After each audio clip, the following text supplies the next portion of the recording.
जय एवरीवन।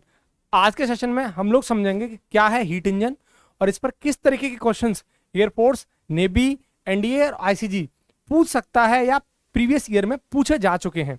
वो सारे के सारे क्वेश्चंस को मैं आपको लगवाऊंगा और इस कंसेप्ट को भी आपको समझाऊंगा। ठीक है, आपने देखा था मैंने हीट इंजन से पहले एक वीडियो आई है आपकी, दैट इज कार्नोट इंजन, और आप देख रहे हैं कि एयरफोर्स की हर शिफ्ट में कार्नोट इंजन पर क्वेश्चन पूछा जा रहा है। राइट, कार्नोट इंजन बहुत जरूरी टॉपिक है अगर आप एयरफोर्स नेवी की प्रिपरेशन कर रहे हैं तो। अगर आपने वो लेक्चर नहीं देखा है तो आपको यहाँ आई बटन मिलेगा, इस पर क्लिक करें, आपको वो लेक्चर जरूर देखना चाहिए। ठीक, समझते हैं कि क्या है वाकई में हीट इंजन। देखो, हीट इंजन एक ऐसा इंजन है जो हीट को वर्क में बदलता है। अब हमें ये समझ में आएगा यहाँ कि सर पूरी की पूरी हीट को वर्क में बदलता है या कुछ हीट रह जाती है, तो मैं आपसे कहूंगा कि पूरी की पूरी हीट को वर्क में नहीं बदलता है। ऐसा कोई इंजन नहीं बना अभी तक कि जो पूरी की पूरी हीट को वर्क में बदल दे। हाँ, हमने एक इंजन पढ़ा है जो कि थ्योरेटिकल है, प्रैक्टिकली पॉसिबल नहीं है, कार्नोट इंजन। कार्नोट इंजन में क्या था कि पूरी की पूरी हीट को वर्क में बदल दे, पूरी की पूरी हीट को, कंप्लीट हीट को वर्क में बदल दे, ऐसे इंजन को कार्नोट इंजन कहा जाता है। लेकिन प्रैक्टिकली ऐसा कोई इंजन आज तक नहीं बना है। तो हीट इंजन का मतलब क्या है कि एक ऐसा इंजन जो हीट को वर्क में बदल दे, लेकिन ध्यान रखना पूरी की पूरी हीट को नहीं, कुछ हीट रह जाती है। अभी जो हीट रह जाती है उसे क्या कहते हैं, वो सारी बात को हम आगे अभी समझेंगे। तो कुछ हीट को वर्क में बदलता है। राइट, अब इसको कंटिन्यूसली हीट को वर्क में बदलता रहता है, कंटिन्यूसली, लगातार, ऐसे इंजन को हीट इंजन कहा जाता है। ये जो प्रोसेस होती है वो साइक्लिक प्रोसेस होती है। राइट, यानी चक्रीय प्रक्रम में एक ऐसा इंजन जो हीट को वर्क में बदलता रहता है, ऐसे इंजन को हीट इंजन कहा जाता है। अब हीट इंजन के मेन पार्ट कौन कौन से जो हमें पढ़ने हैं, पहला सोर्स है और सिंक है। ऑलरेडी मैं आपको सोर्स और सिंक समझा चुका हूं कार्नोट इंजन में। सोर्स आपको मैंने बताया था एक ऐसा टेम्परेचर जो हाई है, एक सिंक वो टेम्परेचर जो लो है, जो कम टेम्परेचर है ना। तो इस सिंक को T2 से डिनोट करते हैं और सोर्स को T1 से डिनोट करते हैं। अगर मैं आपसे कहूं कि सोर्स का मतलब और क्या हो सकता है और हम क्या समझते हैं, देखो, जो हीट एनर्जी निकलेगी, जो हीट एनर्जी निकलती है, उसको हम सोर्स भी कहेंगे और हीट की फॉर्म में उसे Q1 से दर्शाते हैं। जैसे सोर्स टेम्परेचर को T1 से डिनोट किया जाता है, तो जो हीट एनर्जी निकलेगी उसको हम Q1 से डिनोट करेंगे।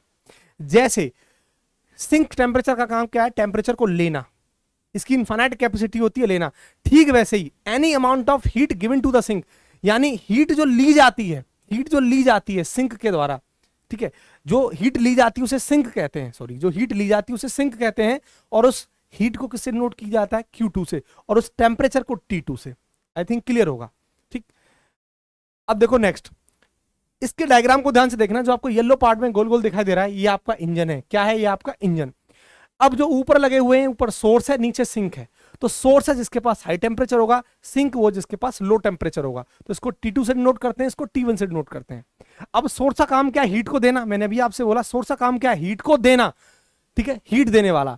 अब हीट क्या करता है, ये देता है किसको, इंजन को। जब हीट देता है इंजन को, उसे हम Q1 से नोट करते हैं, हीट देता है। जब ये हीट इंजन को देगा तो ये क्या करेगा, इंजन वर्क करने लग जाता है। हीट देगा, ये वर्क करने लग जाता है, लेकिन पूरी की पूरी हीट वर्क में नहीं कन्वर्ट होती है। जो हीट बच जाती है वो ये रही, दैट इज Q2।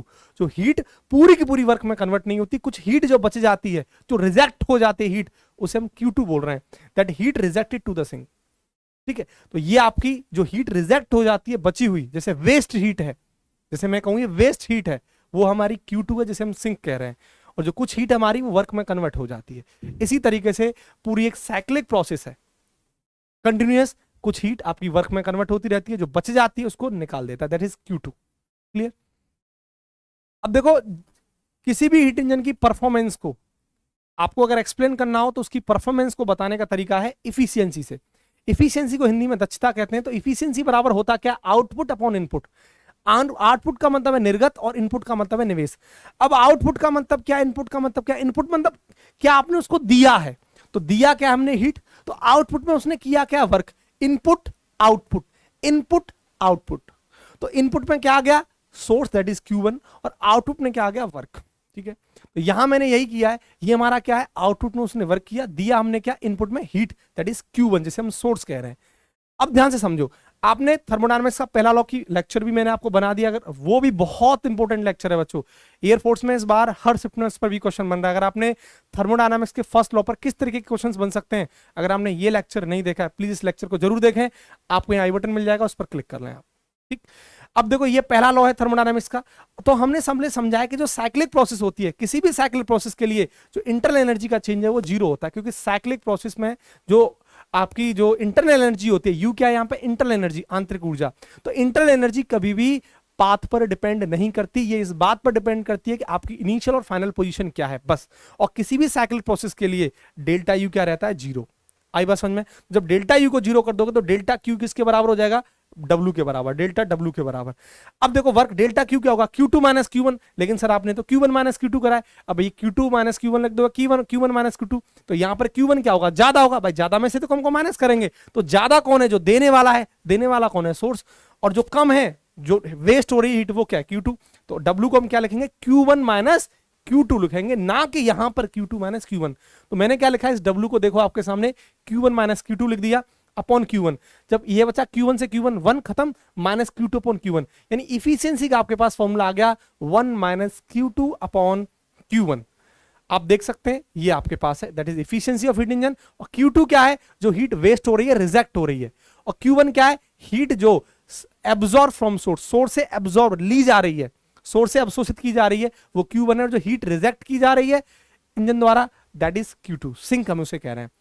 अब देखो efficiency of heat engine can never be 100%।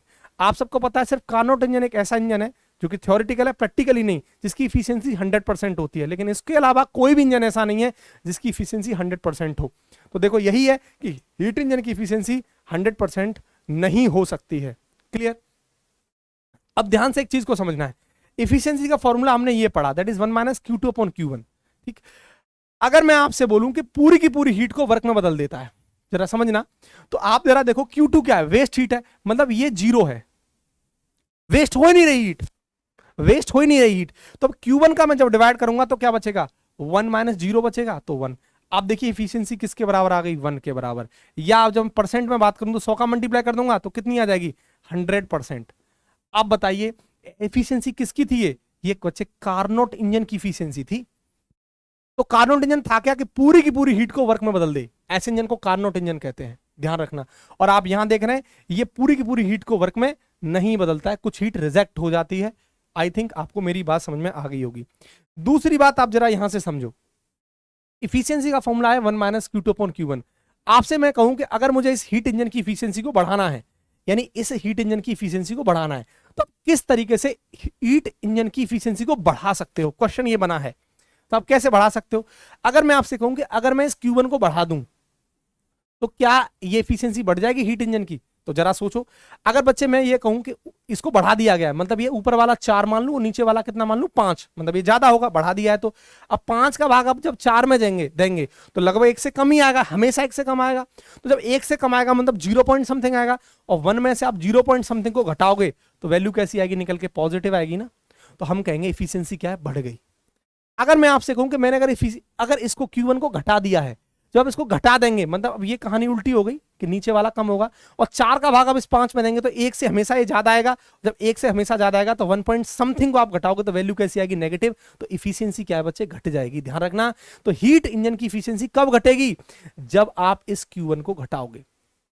और इफिशियंसी इंजन की कब बढ़ेगी, हीट इंजन की, जब आप इसको बढ़ाओगे। लेकिन अगर मैं यहां पर आपसे जिक्र करूं तो जब Q2 को घटाओगे और इसको बढ़ाओगे, जरा देख लो, क्लियर आपको साफ साफ दिखाई दे रहा है कि जब आप Q2 को घटाओगे और इसको बढ़ाओगे तो हमेशा वैल्यू पॉजिटिव निकल के आएगी। तो हम कह सकते हैं इंजन की इफिशियंसी बढ़ेगी। तो हीट इंजन की इफिशियंसी कब बढ़ेगी बच्चे, जब इसको आप बढ़ाओगे Q1 को और इसको आप घटाओगे। क्लियर? आई थिंक आपको समझ में आ गया होगा। अब इस पर कुछ क्वेश्चंस लगाते हैं जो प्रीवियस ईयर में बन चुके हैं। सबसे पहला question, efficiency of heat engine can never be. आप बताइए कभी 100% हो सकती है, बिल्कुल भी नहीं हो सकती। तो इफिशियंसी कभी भी 100% नहीं हो सकती, ठीक। तो पहले का आंसर क्या हो जाएगा, C. Next question, what are way by which the efficiency of heat engine can be increased. कौन से वो तरीके हैं जिनके द्वारा ऊष्मा इंजन की दक्षता को बढ़ाया जा सकता है। तो इफिशियंसी क्या है, 1 माइनस Q2 अपॉन Q1। अब देखिए जरा, एक तरीका क्या है कि आप इसकी इफिशियंसी को बढ़ा दो सॉरी माफी चाहता हूं, Q1 को बढ़ा दो और Q2 को घटा दो, तब आपकी इफिशियंसी बढ़ेगी। ऑप्शन देखो, by increasing the temperature of source and sink, increase कर दो दोनों के टेम्परेचर को, ये भी गलत है। By increasing the temperature of source and decreasing the temperature of sink, temperature की फॉर्म में मैं क्या बोल सकता हूं इसको, 1 माइनस T2 अपॉन T1 बोल सकता हूं टेम्परेचर की फॉर्म में, और हीट की फॉर्म में Q2 बटे Q1 बोल सकता हूं। तो अब जरा देखो, साफ साफ आपको दिखाई दे रहा है, वो बोल रहा है कि by increasing the temperature of source, मतलब इसको आप बढ़ा दो, ठीक है, और and decreasing the temperature of sink, इसको घटा दो, तब इफिशियंसी बढ़ेगी। बिल्कुल सही बात उसने बोली, तो ऑप्शन बी एकदम क्या होगा बच्चे, एकदम करेक्ट होगा। आगे पढ़ लो, by increasing the temperature of source, सही स्टेटमेंट है। Increasing the temperature of sink, इसको आप बढ़ा दोगे तो फिर इफिशियंसी नहीं बढ़ेगी, ये भी गलत है। By decreasing the temperature of source and sink, ये भी गलत है। तो आपका ऑप्शन क्या आ जाएगा, B is correct. Clear. Next question, the heat sink in a heat engine is used to, जो हीट सिंक है दैट इज व्हाट, Q1, वो उपयोग किया जाता है, किसके लिए उपयोग किया जाता है? पहला option, supply the heat to the engine for doing the work, नहीं, सिर्फ और सिर्फ सोर्स की जो हीट है वो हीट इंजन को दी जाती है वर्क करने के लिए, तो ये गलत स्टेटमेंट है। Eject the extra heat from the engine after work done by the engine, बिल्कुल सही स्टेटमेंट है कि जो हीट सिंक है उसका यूज क्या है, जब हीट इंजन वर्क कर लेता है तो एक्स्ट्रा हीट जो बचती है उसको निकाल दिया जाता है, इंजन द्वारा किए गए कार्य के बाद इंजन से अतिरिक्त ऊष्मा निकाल दी जाती है। एकदम ऑप्शन बी सही है। सी पर जाएं, स्टोर द हीट एनर्जी, ये भी गलत है, और डी ऑप्शन भी गलत है। तो ऑप्शन आपके पास क्या हो जाएगा बच्चे, B is correct. Next question, a heat engine take in 750 joule of heat from a hot reservoir, है ना, कितनी हीट ले रहा है, दैट इज व्हाट 750। अब ले रहा है, अब आपको समझ में आ गया लेने का मतलब क्या हुआ, दैट इज सोर्स, और सोर्स क्या है Q1, तो Q1 आपको कितना दे रखा है 750। आई थिंक आपको क्लियर है। Next, and produce 450 of the work in each cycle, प्रत्येक साइकिल में कितना वर्क प्रोड्यूस हो रहा है, 750 जूल, राइट, 450 जूल। हमसे क्या पूछ रहा है, एफिशिएंसी पूछ रहा है। तो वर्क और सोर्स की फॉर्म में एफिशिएंसी का फॉर्मूला क्या था, अभी आपको पता है, output upon input, that is W upon Q1। तो W कितना है 450, और ये कितना है 750, डिवाइड कर दो, 5 ने 45, 15 पन्ना 75, 3 तिया 9, 3 पंजे 15, दैट इज व्हाट 3/5, और 5 का भाग 3 में देंगे तो क्योंकि डेसिमल में आ रहा है दैट इज 0.6, तो इफिशियंसी क्या होगी बच्चे 0.6 होगी। क्लियर।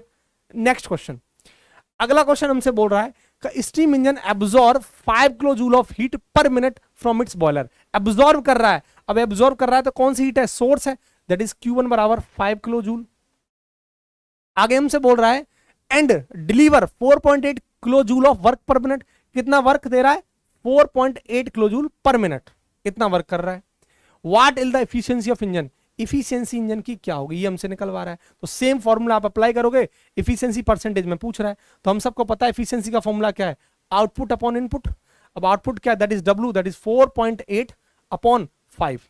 अब ये भी क्लोजूल में, ये भी क्लोजूल में, तो दोनों खत्म हो जाएंगे, तो कन्वर्ट करने का कोई मतलब है नहीं। अगर आप 5 का डिवाइड दोगे 4.8 में तो ऑप्शन आपका मैच नहीं करेगा, तो कहीं ना कहीं क्या है, इस क्वेश्चन में थोड़ी मिस्टेक है। इस 5 की जगह आप 6 कर लो, कितना कर लो 6, तो आपका सही काम हो जाएगा, है ना। तो 5 को आप यहाँ 6 कर दो तो कितना बन जाएगा 0.8 आ जाएगी। अब परसेंटेज में निकलवा रहा है तो 100 का आप मल्टीप्लाई कर दो तो कितना बन जाएगा 80% इफिशियंसी आ जाएगा, है ना। तो ऑप्शन बन जाएगा डी। तो बच्चे इसमें टाइपिंग में प्रॉब्लम थी, ठीक है, 80% आपका आंसर होगा। नेक्स्ट क्वेश्चन, जितने प्रकार के क्वेश्चंस बन सकते हैं वो मैं सारे के सारे क्वेश्चंस आपको करा रहा हूं जो कि प्रीवियस ईयर में भी पूछे गए हैं।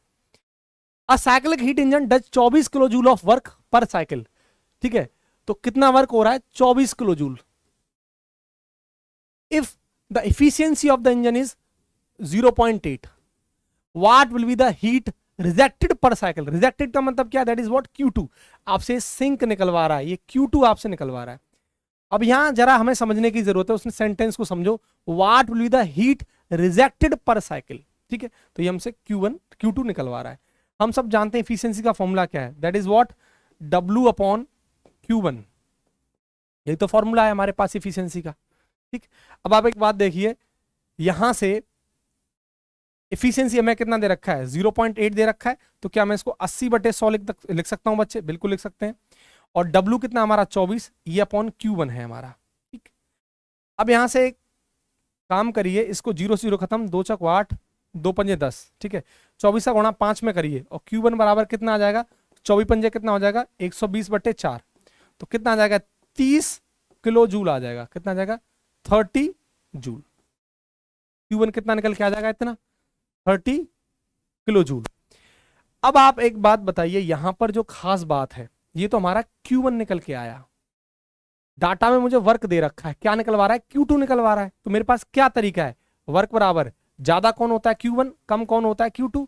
अब आप सॉल्व कर दीजिए, आपको Q2 निकालना है तो सिंपल सा है, दैट इज व्हाट, Q2 क्या हो जाएगा, Q1 माइनस W। अब Q1 कितना है आपके पास निकल के आया 30, और W कितना है 24, और 30 में से 24 जब सॉल्व करोगे तो कितना आ जाएगा 6 किलो जूल। तो आपके पास आंसर क्या आ जाएगा 6 किलो जूल आ जाएगा। आई थिंक आपको क्लियर हो गया होगा।